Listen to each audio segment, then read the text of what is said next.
નમસ્કાર વિદ્યાર્થી મિત્રો, આજે આપણે ધોરણ 9માં નવનીત એસાઇનમેન્ટમાં જે સેક્શન એ એમાં પ્રશ્ન નંબર 5 જે આપણે 14 અને 15 પ્રશ્નમાં જે જોડકા પૂછાય છે એ જોડકા જોઈશું આજે. આની પહેલાંના તમામ દાખલાઓ આપણે આ ચેનલ પર મેં અપલોડ કરેલા છે સોલ્યુશન. તો દરેક વિદ્યાર્થીઓને વિનંતી છે કે એસાઇનમેન્ટના વિભાગ એ, બી, સી અને ડી બધાના સોલ્યુશન મેં મારી ચેનલ પર અપલોડ કરેલા છે. જે જોવાના બાકી હોય તો ઝડપથી એ સોલ્યુશન જોઈ લેવું કે જેથી કરીને પરીક્ષામાં મુશ્કેલી ના ઊભી થાય. તો મિત્રો આજે આપણે જોડકા જોઈશું. જોડકામાં આપણા ચેપ્ટર છે ચેપ્ટર નંબર 2, 7 અને 7 ચેપ્ટરમાંથી જ પૂછાશે. એમાં આપણે પહેલું ચેપ્ટર નંબર 2ના જોઈશું જે 14 અને 15માં પ્રશ્નમાં પૂછાય. પહેલું આપણું છે જોડકું છે, એમાં શું છે x+2 બીજા કૌંસમાં x - 2 આ નિત્યસમ છે. શું છે તો અહીંયા નીચે સાબિતીમાં લખીએ છીએ x+2 અને x - 2 આ કયા બરાબર કેટલા થાય. તો આ 3 ઓપ્શન આપે છે, એમાંથી જ જવાબ લાવવાનો છે. હું અહીંયા સોલ્યુશન કરાવું છું મિત્રો. તમને યાદ હોય તો આપણે છે કે a+b a - b એટલે એમાં આપણે શું લખીએ છીએ કે ભાઈ a² - b². તો અહીંયા a કોણ છે તો કે x છે અને b કોણ છે તો કે 2 છે. તો અહીંયા શું થશે કે x+2 x - 2 એટલે કે x² ઓછા 2 વર્ગ એટલે b² એટલે x² - 4. તો આપણું જોડકું પહેલું શું થશે કે જે આપણો બી જવાબ છે, સી જવાબ છે એ આવશે. ત્યારબાદ બીજા નંબરનું જે જોડકું છે એ જોઈએ તો કે x+2 અને બીજા કૌંસમાં છે x+2. તો આનું શું થશે તો આપણે મિત્રો શું કરીએ છીએ કે પહેલા કૌંસનો પહેલો જે પદ છે એને બીજા કૌંસ સાથે ગુણીએ છીએ વત્તા પહેલા કૌંસનો જે બીજો સભ્ય છે બરોબર બીજું પદ એને બીજા કૌંસ સાથે ગુણીએ છીએ અને પછી સાદું રૂપ આપીએ છીએ આપણે. માટે બરાબર શું થશે x ને x જોડે કૌંસની અંદરના દરેક સભ્ય સાથે x ને ગુણશું તો x ગુણ્યા x એટલે x² વત્તા 2x એ રીતે આ બાજુ 2x 2 ને કૌંસના દરેક સભ્ય સાથે ગુણવાના મતલબ 2x અને 2 ગુણ્યા 2 એટલે કેટલા થશે 4 થશે. હવે આ બેનો સરવાળો થશે x છે એટલે માટે x² વત્તા 4x વત્તા 4. તો આ જવાબ આપણો ક્યાં છે તો જે આ બીજા નંબરમાં જે છે એ આપણો જવાબ થશે. ત્યારબાદ બીજું જોડકું જોઈએ આપણે. નિત્યસમ પૂછ્યું છે અહીંયા કે a વત્તા b કૌંસનો આખા કૌંસનો ઘન. તો આનું સૂત્ર શું છે આપણી જોડે તો કે a³ વત્તા 3a² વત્તા 3ab² વત્તા b³. માટે આપણે શું લખીએ છીએ કે આમાં એનો ઘન. હવે આ પદમાંથી જે કોમન છે બહાર કાઢી લઈએ તો શું કોમન છે તો કે 3 બંનેમાં કોમન છે. બંનેમાં ab કેવા છે કોમન છે. માટે અંદર કૌંસમાં શું વધશે પહેલા પદમાંથી a² છે એટલે a વધશે અને બીજા કૌંસમાં શું છે b² એટલે b વધશે વત્તા b³. માટે આપણે શું લખીએ છીએ કે a³ વત્તા b³ વત્તા 3ab કૌંસમાં a + b. તો આ જોડકું ક્યાં છે તો પહેલાનો જવાબ આવશે એ આવશે. ત્યારબાદ બીજો જે દાખલો છે આ થયો આપણો પહેલો દાખલો અને બીજો જે છે જોડકું એમાં છે કે a³ વત્તા b³ બરોબર. a³ વત્તા b³ આખું નિત્યસમ જ છે. શું છે કે પહેલા a + b બીજા કૌંસમાં a² - ab + b². ધ્યાન રાખવાનું મિત્રો કે જ્યારે a³ વત્તા b³ હોય ત્યારે અહીંયા શું આવે માઇનસની નિશાની આવે અને જો કદાચ a³ - b³ કીધું હોય તો શું થશે કે કૌંસની બહાર a - b બીજા કૌંસમાં a² વત્તા ab વત્તા b². આ રીતનું નિત્યસમ લાગશે. માટે આપણો જવાબ શું થશે અહીંયા કે a + b બીજા કૌંસમાં a² - ab + b². તો એ સૂત્ર ક્યાં છે આપણે તો a + b a² - ab - b² એટલે બીજાનો જવાબ શું થશે b થશે.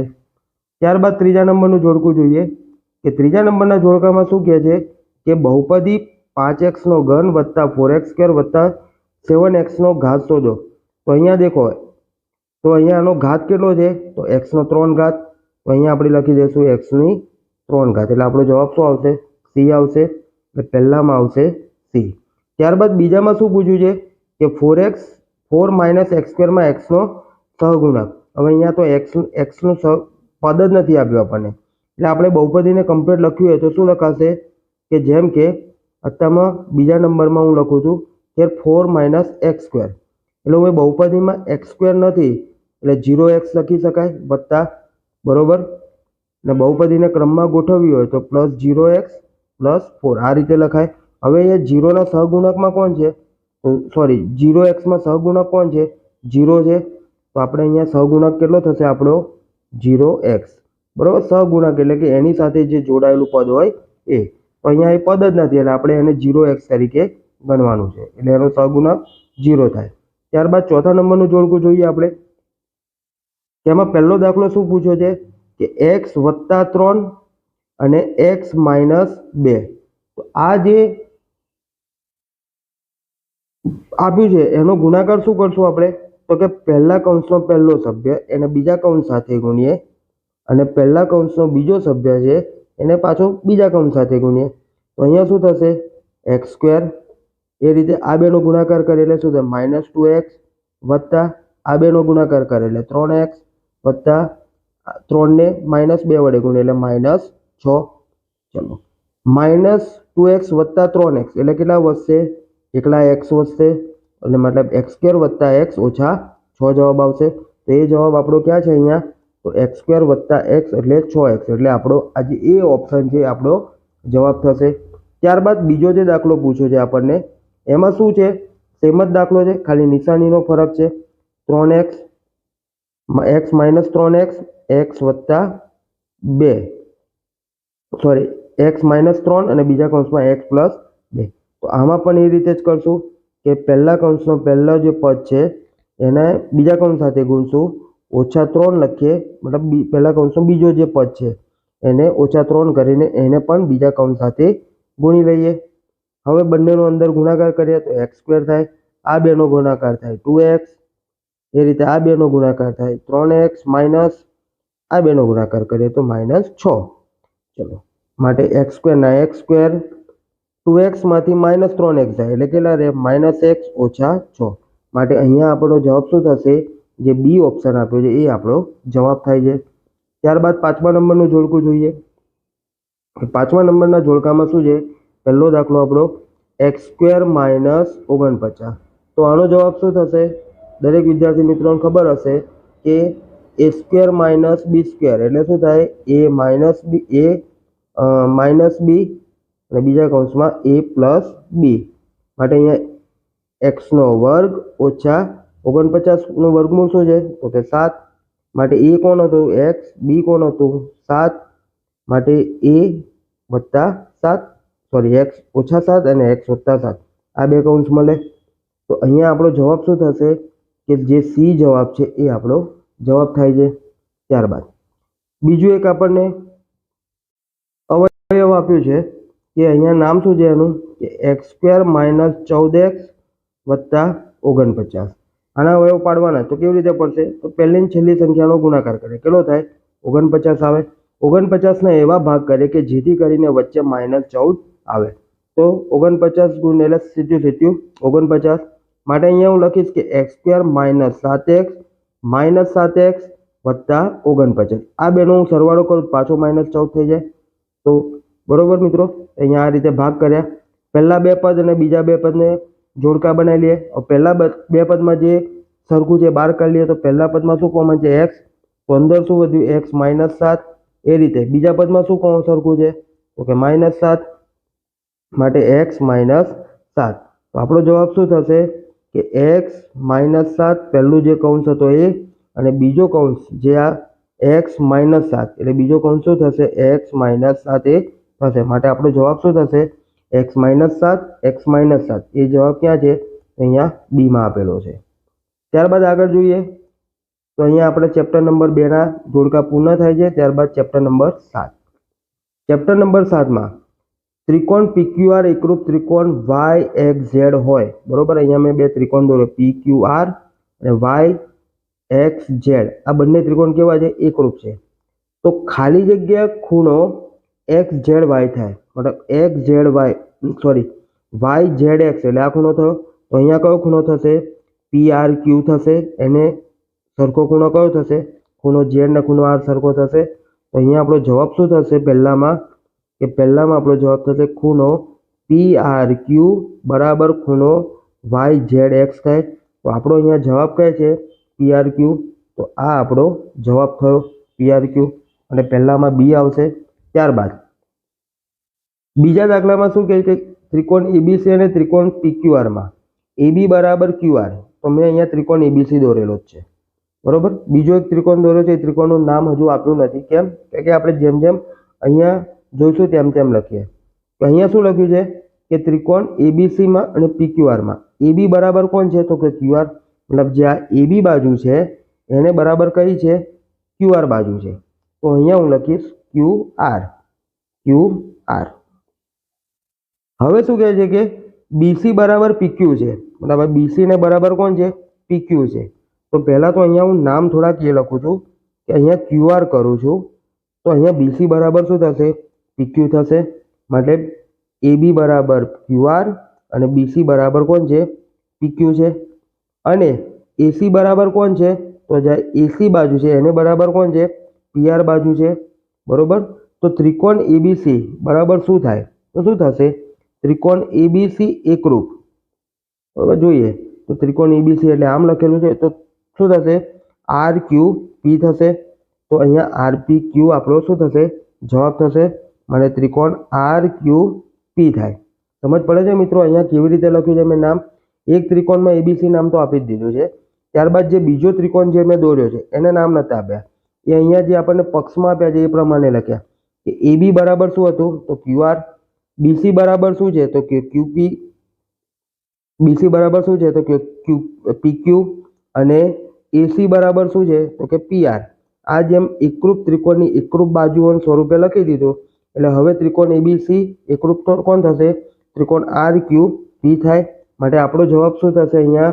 કે RQP એ આપણો જવાબ થાય છે. ત્યારબાદ બીજા જોડકામાં જોઈએ હવે કે આપણને એ જ રીતે છે કે અહીંયા બે ત્રિકોણ આપેલા છે. તો પહેલો જે ત્રિકોણ ABC અને બીજો ત્રિકોણ છે આપણો PQR, બરોબર. તો અહીંયા નામ પહેલાં તો કાઢી લઉં છું તો જેથી કરીને તમને સમજ પડે. તો અહીંયા ત્રિકોણ ABCમાં અને PQRમાં AB બરાબર કઈ બાજુ છે?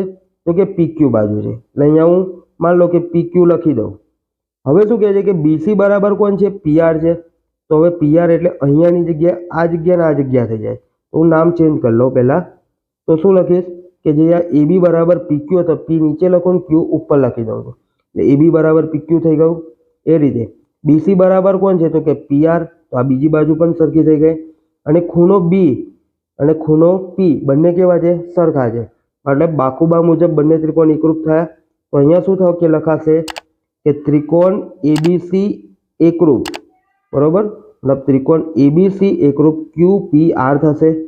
મતલબ કે ખૂણો ત્રિકોણ QPR એકરૂપ થાય. માટે આપણો જવાબ શું થશે? કે પહેલામાં જે બી જવાબ છે આપણો આવશે. ત્યારબાદ બીજો દાખલો છે એમાં શું કહે છે કે બીજા દાખલામાં ત્રિકોણ ABC અને ત્રિકોણ PQRમાં અહીંયા હું નામ લખી દઉં. આ ABC ત્રિકોણ છે અને PQRમાં AB બરાબર કોણ છે? તો કે PR છે. BC બરાબર કોણ છે? તો QP છે, બરોબર. એટલે અહીંયા PR લખી દઉં છું અને અહીંયા Q લખી દઉં છું, PRQ. તો અહીંયા AB બરાબર કોણ છે? AB ને ભાગ્યા PR. મતલબ AB અને PR કેવા છે? સરખા છે. BC અને QP બંને કેવા છે? સરખા છે. તો આ QP થયા. હવે રીતે CA અને RQ એ કેવા છે? સરખા છે. હું સરખા કેમ કહું છું? કારણ કે આપણે આગળ જ એક દાખલો ગણ્યો કે આ બંને જે બાજુઓ છે મતલબ AB અને PR એ બંને સરખા હોય, જેમ કે AB ભાગ્યા PR આ બંનેના માપ સરખા હોય તો જ એને બરાબર 1 આવે. કેવી રીતે? માન લો કે આ બંને બાજુનું માપ 4 છે. તો 4 ભાગ્યા 4 હોય ત્યારે જ છેદ ઉડાડે ત્યારે કેટલો જવાબ આવે? 1 આવે. એટલે હું એ રીતે ડાયરેક્ટ કહું છું કે બંનેના માપ કેવા છે? સરખા છે. મતલબ AB ને અનુરૂપ બાજુ PR, BC ને અનુરૂપ બાજુ QP, બરોબર. અને AC ને અનુરૂપ બાજુ કઈ છે? RQ માટે આ બધી બાજુઓ એકબીજાને અનુરૂપ અને કેવી છે? સરખી છે. એટલે બંને ત્રિકોણ કેવા થયા?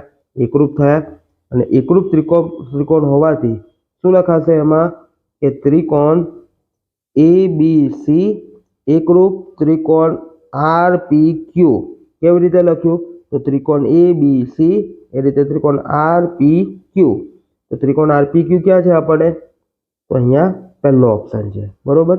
તો પહેલા માટે આપણે જવાબ શું થશે કે RPQ અને અહીંયા શું થશે? ત્રિકોણ QPR આપણો જવાબ થશે.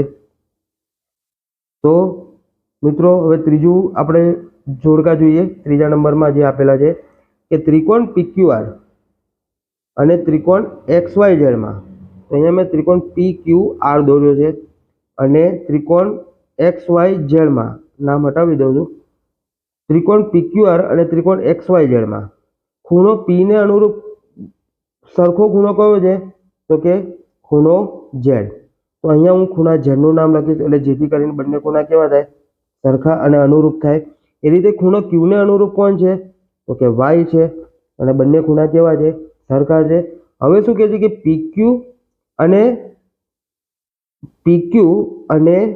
YZ. બરોબર. આ જે YZ જે બાજુ છે આ PQ અને YZ બંને કેવા છે? સરખા છે. એટલે હવે અહીંયા શું નામ આવશે? X નામ આવશે. બરોબર. તો અહીંયા X નામ લખી દો. તો હોય તો ત્રિકોણ PQR એકરૂપ શું થાય? તો ત્રિકોણ PQR એકરૂપ શું થાય? YZYX થાય. માટે અહીંયા શું થશે? ત્રિકોણ ZYX થશે. માટે ZYX આપણો ઓપ્શન શું છે? ZYX જે આપણો ઓપ્શન B છે એ આપણો ZYX એટલે જે ઓપ્શન આપણો B છે એ પહેલામાં આવશે. ત્યારબાદ બીજો ત્રિકોણ જોઈએ.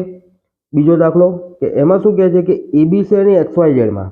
તો આ ત્રિકોણ ABC દોર્યો મેં અહીંયા અને XYZ બીજો જે ત્રિકોણ છે એમાં શું છે કે A બરાબર X ખૂણો A બરાબર ખૂણો X એને અનુરૂપ બાજુમાં જ લખી દઉં છું કે બીજા ત્રિકોણમાં X અને A કેવા છે? સરખા છે. એ રીતે ખૂણો C બરાબર શું છે? તો કે ખૂણો Z છે. આ રીતે બંને AB બરાબર XY. AB ક્યાં છે? આ રહ્યું અને XY ક્યાં છે? આ બાજુ. તો અહીંયા નામ આપી દઈએ Y. તો આ બંને બાજુ સરખી છે. આ બંને ખૂણા સરખા છે. બરોબર. ખૂણો અને આ Z અને C સરખા છે. માટે શું કહે છે અહીંયા કે જો ત્રિકોણ ABC એકરૂપ શું થાય? તો XYZ. આ ABC XYZ કેવા થાય? એકરૂપ ત્રિકોણ થાય. માટે ત્રિકોણ ABC એકરૂપ ત્રિકોણ XYZ લાગે. તો માટે અહીંયા આપણે બીજામાં શું આવશે? XYZ જે આપણો આ જવાબ છે એ સાચો છે અહીંયા. તો ત્રીજા નંબરના જોડકા પૂર્ણ થાય છે. ત્યારબાદ ચોથા નંબરના જોડકામાં જોઈએ આપણે કે ચોથા નંબરના જોડકામાં શું કહે છે કે ભાઈ આ બે ત્રિકોણમાં કઈ શરત મુજબ એકરૂપ થાય છે? તો પહેલું તો જો આ બાજુ, ત્યારબાદ આવે ખૂણો બંનેમાં સરખો અને બીજી જે બાજુ છે એ પણ સરખી છે. તો શું થશે? બાજુ ખૂણો બાજુ એટલે બાખુબા શરત મુજબ. બરોબર. આ બાજુ આ ખૂણો અને આ બાજુ એટલે બાખુબા મુજબ બંને ત્રિકોણ કેવા થાય? એકરૂપ થાય. એટલે પહેલામાં શું આવશે? બી જવાબ બાખુબા. એ રીતે અહીંયા ત્યાર પછી શું છે? બીજો જે ત્રિકોણ ABC અને PQR છે એમાં ખૂણો A એટલે ખૂણો થયો. બરોબર. ત્યાર પછી આ બીજો ખૂણો B અને ખૂણો Q સરખા છે અને એક આ બાજુ સરખી છે. તો શું થશે કે ખુખુબા શરત મુજબ બંને ત્રિકોણ કેવા છે? સરખા છે. અહીંયા જવાબ શું આવશે? ખુખુબા આવશે. ત્યારબાદ ચોથા નંબરનો દાખલો જોઈએ આપણે. પાંચમા નંબરનું જોડકું. હવે આ જોડકામાં જુઓ શું છે? બંને ત્રિકોણ કેવા છે? કાટકોણ ત્રિકોણ છે. બરોબર. બંનેમાં કાટકોણ ખૂણા કેવા છે? સરખા છે. ત્યારબાદ કર્ણ કેવા છે? બંનેમાં સરખા છે અને એક બાજુ પણ કેવી છે? સરખી છે. માટે કર્ણ કાટખૂણો અને બાજુ માટે શું થશે? કાકબા શરત મુજબ બંને ત્રિકોણ કેવા થાય? એકરૂપ થાય. અહીંયા કાકબા શરત લગાવેલી છે. તેવી જ રીતે અહીંયા હવે આ બંને ત્રિકોણ પાછા કાટખૂણા છે. બરોબર. પણ અહીંયા શું છે કે બે બાજુઓ અને એક ખૂણો છે. કર્ણ નથી. બરોબર. કર્ણ સરખા નથી. અહીંયા આ બે બાજુ ઈડી અને એમએન બંને સરખા છે અને ઈએફ અને એનઓ સરખા છે. ત્યારબાદ ખૂણો ઈ અને ખૂણો એન શું છે? કાટખૂણો છે. માટે અહીંયા શું થશે? બાજુ ખૂણો ભલે કાટખૂણો છે અને બાજુ માટે બાકુબા મુજબ આ બંને ત્રિકોણ કેવા થાય? એકરૂપ થાય છે. તો અહીંયા કઈ શરત લાગશે? બાકુબા. તો મિત્રો અહીંયા આપણા એસાઇનમેન્ટના તમામ દાખલા પૂર્ણ થાય છે. મિત્રો હજુ પણ તમે મારી ચેનલને સબસ્ક્રાઇબ અને લાઇક ના કર્યું હોય તો ઝડપથી કરજો કે જેથી કરીને તમારા ધોરણ 9ના આગળના દરેક ચેપ્ટરના વિડીયો આપ સુધી ઝડપથી પહોંચતા રહે. મિત્રો એસાઇનમેન્ટ પૂર્ણ ભલે થયું છે પરંતુ આપણા જે સ્વાધ્યાયના દાખલા છે એ તો દરરોજના દરરોજ આવતા જ રહેશે. તો મિત્રો જો મારી ચેનલને લાઇક અને સબસ્ક્રાઇબ ના કરી હોય તો ઝડપથી કરજો અને મિત્રો આ વિડીયો આપણા મિત્રો સુધી શેર કરવાનું ભૂલશો નહીં. આભાર મિત્રો.